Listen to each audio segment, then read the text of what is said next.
복잡하게 돌아가는 정치판 그 판을 한눈에 읽어드리는 시간 윤태곤의 판의제와 전략그룹 더모아의 윤태곤 실장 어서 오십시오. 네, 안녕하세요. 폭풍 같은 표결이 이루어졌습니다. 윤태곤 실장님도 예상을 하셨는지 어제 오늘은 들어오시는 분들마다 제가 그거 묻지 않을 수가 없네요. 네, 뭐 이 정도일 줄은 몰랐는데 그러니까 우리 방송에 제가 그런 말씀을 드린 것도 같은데 음, 이제 의원들이 이재명 대표한테 질문을 하고 있다. 이게 어떻게 할 거냐? 부결되고 나면 앞으로. 어, 근데 이게 뭐 검사 독재 똘똘 뭉쳐 싸우자 그 이야기 말고 계속 그 당은 80조도 있는데 네. 그러면은 뭐 대표직을 끝까지 유지하고 재판 계속 받으러 가면서도 대표할 건지 음, 아니면 뭐 어떻게 다른 방안을 내놓을 건지 음. 공천권은 어떻게 할 건지라는 질문을 던졌는데도 계속 열심히 하자, 같이 하자, 검사 독재. 그러니까 거기에 대한 경고장을 날린 거라고 봐요. 해석을 그렇게 하시는군요. 예, 이게 20% 그러니까 이탈표. 대장동 사건에 대한 판단이라기보다는 그 예. 리더십에 대한 예. 문제들. 그러니까 이재명 대표는 직면에 있는 게 두 개지 않습니까? 검찰 이제 앞으로 이 법정에서 이제 싸움이 있는 것이고 당내 리더십의 문제가 있는 건데 전자를 이렇게 세게 밀면서 후자를 좀 누르고 있었는데 이 후자가 올라오는 거죠. 그러니까 앞으로 총선까지 대안이 뭡니까? 그렇죠. 에 대한 질문에 똑 떨어진 이러면 되겠구나 하는 해법을 주지 않자 네. 이제 행동에 압박. 나선 그렇죠. 것이다. 예. 20%가 경고 메시지를 보낸 것이다. 네. 이렇게 윤 실장님은 해석하시는군요. 이 표결 전에도 이런 전조 증상이 좀 있었어요. 그러니까 이게 친명계 의원들은 뭐라고 말씀을 하냐면은 의총 때는 얘기를 하나도 안 하더니 그럼 그때 트릭 쓴 거냐? 트릭이란 표현 쓰시는 분도 계시던데 트릭을 쓴 거냐? 페이크 쓴 거냐? 똘똘 뭉치자고 해놓고는 왜 뒤통수 치느냐? 이건 조직적 반란이다. 모이다. 막 근데 이렇게. 의총이라는 게 요새 어느 당이든 좀 비슷하지 않아요? 쭉 몰고 가면은 뭐 속으로 불만 있어도 말 못하고 하하. 이게 또 이제 내세우면은 뭐 저격당하고 이러니까 이 당 저 당 마찬가지 할 것 없이 이제 그러한 거니까 뭐 그런 분위기인 것 같고 그리고 이제 이런 거겠죠. 우리 똘똘 뭉쳐서 하나로 합시다라고 했을 때 이제 가만히 있거나 박수 치면은 그게 이제 적극적 의사 표시인가 뭐 그건 중요한 문제는 아닌 것 같고. 제가 그럼 궁금한 이제 건 의총 때는 이제 서른 의원 같은 분이 똘똘 뭉쳐서 부결시키자고 했다는 네네. 거잖아요. 이미 알려진 바처럼. 서른 의원은 뭐 찬성했는지 반대했는지 모르죠. 모르죠. 그거야. 예. 그때는 제 느낌에는 그때는 이제 똘똘 뭉쳐서 부결시키자는 분위기가 상당히 있었는데 그 후에 기자간담회라든지 이런 여러 가지 워딩들을 보면서 흐름이 변한 것인가. 아까 제가 말씀드린 그런 문제 있지 않습니까? 근데 예. 서른 의원 때도 그 이야기가 있었잖아요. 사실은 이번은 부결인데 뒤에 그 알아서 뒤에 뭐 어떻게 잘하시리라 할지에 본다. 대한 뭐 그 대답이 있었는데 이재명 대표 보도로 본 예. 것은 무슨 말인지 잘 알겠다 정도만 대답을 했고 그 뒤에 이제 의원들 뭐 따로 만나고 할 때도 조금 더 직설적으로 물어봐도 뭐 오랑캐가 쳐들어오면 힘을 모아야 된다. 예. 그럴 만만 하니까 그 의원들이 생각할 때는 이대로는 계속 대답 안 하겠구나. 똘똘 뭉쳐서 부결되면은 또 대답 안 하겠구나. 그런 거 아니겠어요? 거기에 대한 위기감이 고조됐을 것이다. 그러면서 이제 분위기가 바뀌었을 거라는 거 하나와 일각에서는 말이죠. 친명계 인사들이 내년 총선을 앞두고 친문 혹은 뭐 친낙계 이른바 친낙계 현역 의원 지역구에서 활동을 한 것이 어떤 영린을 건드린 거다 이런 분석도 그런 있던데. 것도 이제 겹쳐져 있는 거겠죠. 그러니까 당이 이제 그럴수록 이제 뭐 말이나마 우리가 뭉치자, 우리 뭐 주류도 조금 이제 양보하고 화합으로 가져가겠다라는 쪽의 분위기 조성을 일부 하려고 한 반면에 뭐 지지자들은 물론이고 의원은 아니지만은 의원 나가려고 뭐 방송에도 여러 번 나오고 하는 분들의 움직임은 또 다르니까 그러면은 그 의원들이 생각할 때는 이거야말로 이중 플레이 아니냐라는 생각도 서로 이제 불신이 자꾸 쌓인 거 아니겠어요? 그러니까요. 이제 완전 각도가 다르더라고요. 그러니까 이제 이른바 비명계 쪽에서는 당을 위한 이 어떤 엄중 경고. 이대로 당이 가면 정말 총선 우리 폭망한다는 것에 대한 경고를 어제 보낸 거다라고 이분들은 말씀하시고 친명계에서는 그게 아니라 이거는 자신들 공천 때문에 조직적으로 행동한 일종의 공천 협박 아니냐 이렇게 해석하고 완전 시각이 다른 거예요. 그러니까요. 그러니까 지금 당은 내홍 속으로 빠져든 건데 일단 나선 것은 행동에 나선 건 강성 지지층 같습니다. 그렇죠. 예, 배신자 색출. 네, 강성 지지층뿐만 아니라 약간 네임드 원외 정치인이라고 하는 분들도 이렇게 막 나서고 있고 그렇잖아요. 네. 뭐라고 했느냐 뭐 이렇게 물어보고. 뭐 배신자를 색출한다, 뭐 수박 깨기 행사를 한다, 이런 것들은 당에 어떤 영향을 줄 거라고 보세요? 안 좋죠. 보십시오. 우리 생각해 보면은 네. 압박이 강해지면 사람들이 이제 수그리게 돼 있어요, 사실은. 네. 근데 어느 임계치를 넘어서면 아 이거 안 되겠다라고 말하자면 뭐 저항을 하는 거 아니겠습니까? 계속 이러다가 이게 뭐 될 일이냐? 그럼 뭐 화합 이야기하는데 계속 뭐 색출 이러고 있으니까 이게 무슨 화합이냐? 그렇게 가는 거죠. 더 안 좋아지는 거죠. 그 안민석 의원 말씀도 제가 앞에 들었는데 그러면 이거에 대한 돌파구를 당원 총투표. 근데 이건 제가 한 몇 달 전부터 이야기했던 계속 이 당원 강화의 흐름이라는 게 좀 당에서 전반적으로 받아들일 때 다르게 받아들일 가능성이 높다. 지금 이 당원 구성 그리고 당원에서 목소리를 내는 사람들. 예.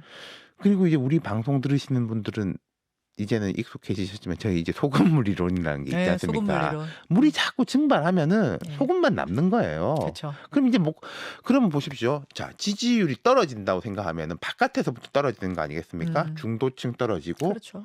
조금 중도에 가까운 분들 떨어지고 예. 그럼 똘똘 뭉친 분들만 남아지면은 그럼 착시 현상이 나타나는 게요. 그분들의 목소리의 비중이 더 높아지니까 이 당은 이 사람들로 구성되어 있는 당이다. 점점 더 짜죠. 네, 이대로 가야 되겠다라고 하면은 그 짜지는 거죠. 물 부어야 되는데 물을 못 붓는 거죠. 그렇죠. 예. 점점 짜지는 상황. 그래서 지금 안민석 의원이 개인적인 뭐 해법입니다만 이분은 당원 투표로 네.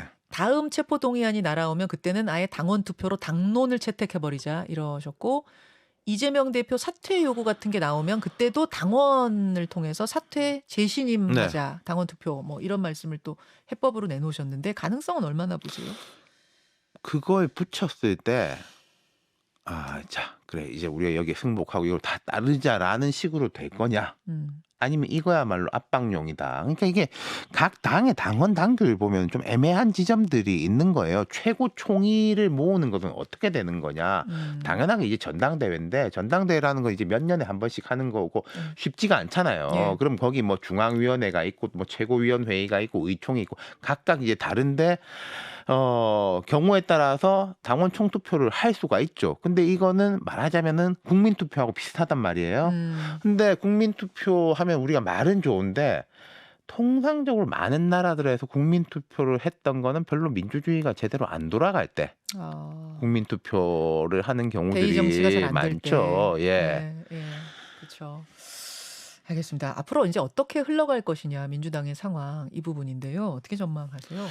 그러니까 이재명 대표한테 질문이 던져져 있는 상황이지 않습니까? 저는 대답을 해야 된다고 봐요. 비명계 20%가 던진 그 질문에 그렇죠. 앞으로 어쩔 것이냐. 예. 그러면은 뭐 당원 80조는 이거 필요 없다. 이건 이제 뭐 검찰과 정권의 이제 조직적인 정치적인 공격으로 인한 거기 때문에 이건 필요 없는 것이고 당대표직 계속 수행한다. 재판 받으면서도 잘 할 수 있다. 얼핏 그런 전조를 보이긴 했어요. 어디 기다 간담회 같은 거 있을 때 경기도지사 시절에 재판 계속 받았는데도 뭐 이제 평가 높아졌다. 뭐 그런 이야기를 한 적이 있는데 그렇게 말을 하든지 어떠한 경우에는 뭐 직을 내려놓겠다라고 말을 하든지 그럼 그 말에 따라 가지고 찬도 있고 반도 있고 제3의 대안도 나올 수 있고 뭐 그런 거 아니겠습니까? 근데 이제 대답하기가 쉽지 않은 상황이 있죠. 그러니까 방금 안민석 의원 같은 분도 에드벌룬을 띄워보는 거겠죠. 이런저런 안들을 이제 이야기를 하는 거겠죠. 그리고 한편으로는 또 안민석 의원 말씀처럼 안민석 의원이 좀 주류 진영의 이런 걸 대변하는 게 있다고 저는 생각을 하니까 우리가 역공을 가해야지. 공격이 최선의 수비다. 또 이런 이제 투트랙을 가져가지 않겠어요?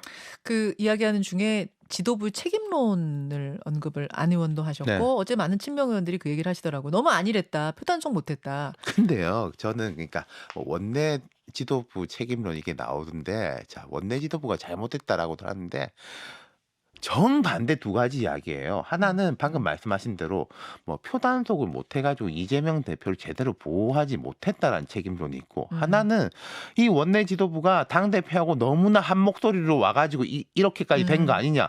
완전 다른 이야기인 거잖아요. 그거. 다른 목소리를 듣지 못한 예. 책임. 그러니까 이건 조금 저는 성립되기가, 물론 네. 양쪽에서 압박이 가해지면은 리더십이 붕괴가 되는 거죠. 네. 그리고 이제 뭐 제가 정확한 날짜는 모르겠는데 5월 초에 임기가 만료되는 걸로 아는데, 네. 예, 그럼 조금 더 당길 수는 있겠죠. 그 원내대표 선거는 어떻게 지금 뭐 흘러갈 걸로 보세요? 20% 이탈표를 확인한 이 시점에서. 다 복잡한 거 아니겠습니까? 네. 그리고 어느 정당이든 그렇지만은 우리가 비명계 하지만은 비명계가 단일하지가 않잖아요. 그렇죠. 뭐 친문계라는 분들도 있고, 조홍천 의원 같은 경우에는 과거에도 이게 친문계 독주 때문에 우리 당이 문제가 되는 거다. 그 일관적으로 지금까지 이야기하는 분들도 있는 것이고 섞여 있는 건데, 원내대표 경선이 된다면은 그 이른바 비명계라고 하는 것도 이제는 책임성이 높아지는 거예요. 이재명 대표 이후의 질서를 생각한다라고 하면은 우리는 이런 모델을 가지고 있다는 걸 내놓아야 되잖아요. 지금까지는 이대로는 안 돼. 만 이야기하면 됐는데, 이제는 그 책임성이 높아지는 거니까 그쪽도 뭐 단일 후보를 낼 수 있을 것인지, 어떤 약속을 할 수 있을 것인지 머리가 조금 아파지겠죠. 근데 만약에 친명계는 질서 정연하게 움직인다, 단일 후보도 막 하고, 그러면은 빨리 하자고 할 수 있죠. 친명계가 오히려 원내대표 선거를 앞당기는. 그쵸. 조기. 예, 반대쪽은 아직까지 흐트러져 있고 우리는 준비가 돼 있다라고 하면 빨리 하자고 할 수도 있는 조기 거죠. 원대 선거를 오히려 친명계에서 네. 요구할 수도 있다. 그렇게 흐름을 보시는군요. 그 친명계의 핵심 의원 중에 한 분이 이미 뭐 실명이 노출이 많이 됐습니다만, 이게 실명을 본인이 워낙 말하고 싶지 않았는데 기자의 실수로 노출이 된 거다 해가지고 제가 실명을 얘기 안 할게요. 저도 이제 그날 바로 오후에 들었어요. 그 보도도 이미 뭐 다 됐는데. 예. 친명계 좌장 어떤 분이 표결 직후에 뭐라고 이야기를 하셨냐면, 그분들은 국민의힘과 뭐 보조를 맞추는 거다. 그 행보하는 그분들, 이탈표 던진 분들 당을 좀 나가주셨으면 좋겠는데. 그분이 이렇게 얘기했대요. 원래 이제 되게 성품이라든지 뭐 스타일 같은 게 이제 좀 비주류에서도 높은 평가를 받는 분이잖아요. 제가 볼 땐 그 감정적으로 욱했던 것 같아요. 직후니까. 표결 직후라서. 네, 직후니까. 뒤에는 약간 스탠스가 다르게 이야기를 하셨던데, 그까지 이제 갔다는 거는 이제 속마음으로는 뭐 그렇게 됐다는 거 아니겠어요? 그래서 이제 나가주셨으면 좋겠다라는 발언이 친명계 좌장한테 나왔다고 하니까, 야, 이거 그럼 뭐 진짜 심리적인 분당 상태가 이미 됐고, 심리적인 분당을 넘어서 총선 앞두고는 물리적 분당까지 가는 거 아니냐는 얘기가 나올 법하잖아요. 그러니까 지금. 이게 이중적인 거예요. 이중적인 게 뭐냐면, 자, 이재명 대표도 어떻게 보면 지금 호랑이를 탄 게 뭐 사법적인 부분뿐만 아니라 정치적인 부분에 대해서도 지금 민주당이 이제 이재명 대표로 이제 표상된 이런 갈등들은 우리 눈에 잘 들어오는데, 또 하나의 본질적인 문제가 사람이 너무 많아요. 국회의원이 169명에다가 민주당에서 이런저런 이유로 무소속 나와 있는 분까지 지금 175명. 맞습니다. 지난 지방선거에서, 그 전에 지방선거는 완전히 싹쓸이를 했다가 폭망했잖아요. 구청장, 뭐 시장, 도의원, 이렇게 의원급 낙선자들, 정치 한참 할 분들이 수도권, 충청권, 뭐 호남권 엄청 많죠. 까지 쫙 깔려 있어요. 원외 인사들. 그리고 지난번에 이제 뭐 공천에서 아깝게 떨어진 뭐 386의 막내급들, X세대의 선두급들, 60년대 후반부터 70년대 초반생들이 꽉 모여 있단 말이에요. 엄청 많죠. 그럼 이분들의 머리가, 그럼 자, 나는 그러니까 이런 게 있는 거죠. 본선이 중요하다라고 생각하는 사람하고, 나 일단 공천 받아야 되겠어. 당내 경선. 라고 생각하는 분들. 그러면 이분들이 이제 쫙 갈려가지고 이재명으로는 안 된다, 이재명만이 살 길이다라고 붙어 있는 거예요. 그러니까 이재명 대표도 뒤에 식구들이 자꾸 늘어나는데 이게 힘이기도 하고 부담이기도 하고. 그러니까 이재명 대표 입장에서는 당이 그래도 좀 화합을 해야지 내가 힘이 받는데 라고 하는데, 그 뒤에 있는 사람들은 당신 이번에 누구 찍었어? 당당하게 이야기해봐. 플랜카드 팍팍 붙이고 다니는 거죠. 이거 되게 이 부분 예리한 부분이네요. 그러니까 총선을, 국민들의 마음을 얻어서 총선을 이겨야죠. 이런 그렇죠. 순간 어느 당이든 그 생각하는 거죠. 근데 일단 공천 받아야 되니까. 경선을 바라보는 그 공천 자체가 중요한 분들이 있고 본선 자체가 중요한 분들이 그러니까 어디를 보느냐에 따라 이 상황에 대한 보세요. 대응도 달라진다. 국민의힘도 뭐 마찬가지고 어느 당도 마찬가지입니다. 그러니까 국민의힘에서도 지금 우려를 하는 건 이런 거잖아요. 만약에 대통령 경쟁력이 낮으면은 대통령 가까운 사람들이 뭐 낙하산으로 와가지고 영남권이나 강남권 같은데 붙을 거다. 그럼 이게 아수라장이다. 여기도 이제 내부 경쟁압이 높아지는 것 때문에 그런데 전반적인 숫자가 국민의힘은 작아요. 그리고 예컨대 뭐 실명 거론해서 죄송합니다만은 이준석 대표, 뭐 천하람 위원장 이런 비주류들은 순천, 노원병. 험지예요. 험지, 업자표 험지. 그러니까 거기 뭐 올라면 와라. 핵관들 와라라고 하고 있으니까 이런 구조적인 차이가 또 있는 거예요. 민주당하고 국민의힘이. 그러니까 양상이 민주당은 아주 복잡할 수밖에 없고 일단 사람 자체가 너무 많고 그렇죠. 총선을 바라보는 시각도 다 다르고. 그러니까 이게 저는 민주당 분들하고 이런 이야기 하는데 김대중 대통령이 돌아와도 다음 공천은 참 쉽지가 않을 거다. 교통 정리라든지 예를 들어서 공천 떨어지는 사람한테 그게 권위가 됐건 지지가 됐건 이런 걸로 좀 눌러야 되는데 그게 쉽지가 않은데 지금 이런 상황이면 그렇기 때문에 지금 더 복잡하기도 한 거고요. 지금 한 분 질문 주셔서 총선을 바라보는 시각이 다른 거하고 당 상황 복잡한 게 무슨 상관인가요? 물어보니 조금 더 쉽게 말하자면 공천 받는 게 중요한 분들은 일단 공천을 받아야지 뭐 총선에서 이기든지 지든지가 그러니까 있다. 이재명 대표 중심으로 똘똘 뭉치자. 이제 강성 지지층에 호소하는 쪽으로 그분들은 가시는 거고 그거보다도 본선이 중요한 분들은 중도 전체 지금 흐름 여론조사 이런 것을 더 중요시하니까 리스크 분리 이제 이 얘기를 하시는 거고. 그러니까 이것도 제가 국힘도 예를 들어서 대통령 지지율이 압도적으로 높으면은 지금 전당대회 되게 재미없게 흘러갔을 거다 몇 번 말씀드렸는데 지금도 마찬가지예요. 이재명 대표가 지지율이 엄청나게 높고 하면은 다 연동돼 있는 건데 그럼 검찰도 이렇게 영장을 계속 치기가 어려울 것이고 당내도 이렇게 뭐 분란이 잘 안 나죠. 자, 민주당의 내용은 좀 상당히 진행될 것 같고 심리적 분당이라는 말에 동의하세요? 그러니까 이재명 대표가 지금 압도적인데 근데 민주당의 이른바 비명계라고 생각하는 사람들이 볼 때 아니 이 당의 주인이 당신이 우리가 이 당에서 오래 이렇게 왔고 김대중 노무현 문재인의 이 정통성을 이어받는 것은 또 다를 수 있다. 이런 생각까지 있겠죠. 그러니까 이게 극단적인 뭐 당의 일부의 표현이겠습니다만은 당원 게시판 가니까 이제 문 대통령을 향한 이제 원색적인 뭐 비난도 있고 뭐 그렇잖아요. 심리적 분당이 있냐고 제가 질문 드렸는데. 그러니까 그게 분당이라는 것은 심리적. 심리적. 그러니까 이혼 비슷한데 네가 나가겠죠. 네가 나가. 내가 우리 집 가장이다. 오케이.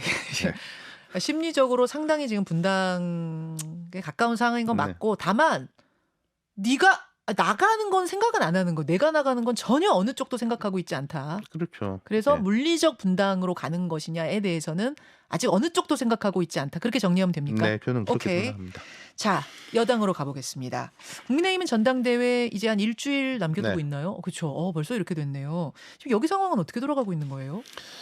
그러니까 이제 이재명 대표의 이 문제가 영향을 미치겠죠. 국민의힘 전당대회 뒤로 갈수록 뭐 어쩌고 저쩌고 말이 많지만 김기현으로 이제 뭐 가는 거 아니야 이런 분위기가 좀 있긴 있는 것 같아요.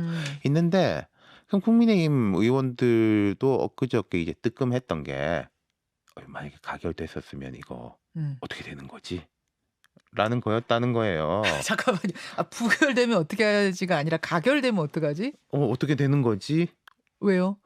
이재명 대표가 사라지고 민주당이 뭐 비대위라든지 다른 리더십으로 된다면은 그 민주당의 지지율이 확 뛸 수 있는 거 아니냐. 그리고 민주당이 보십시오.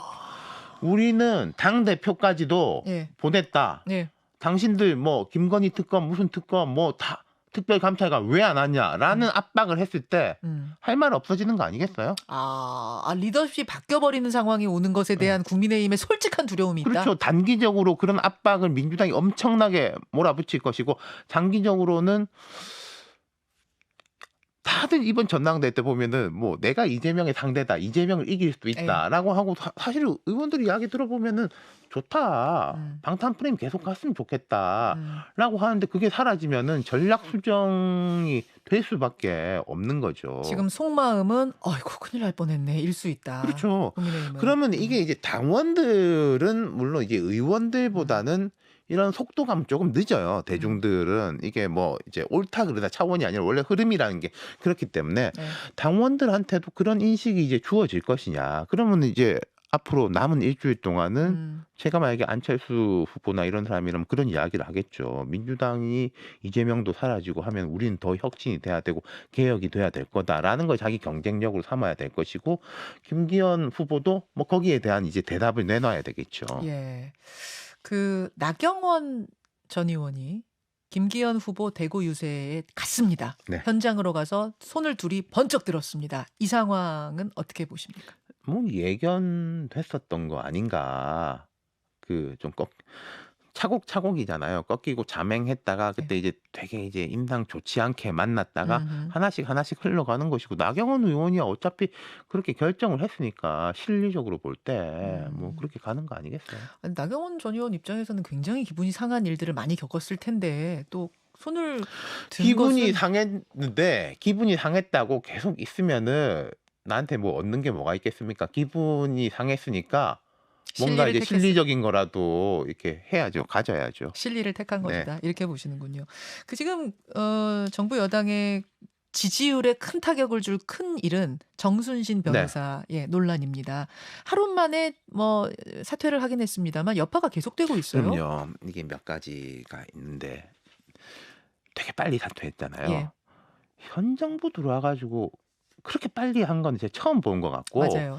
그리고 일제히 뭐 한동훈 음. 장관도 정무적 책임감이라는 표현을 썼고 대통령실에서도 뭐 잘못했다라는 이야기가 나왔고 잘못했다는 이야기들이 나오고 있어요. 예. 그만큼 엄중하다라는 뜻이겠죠. 그렇죠.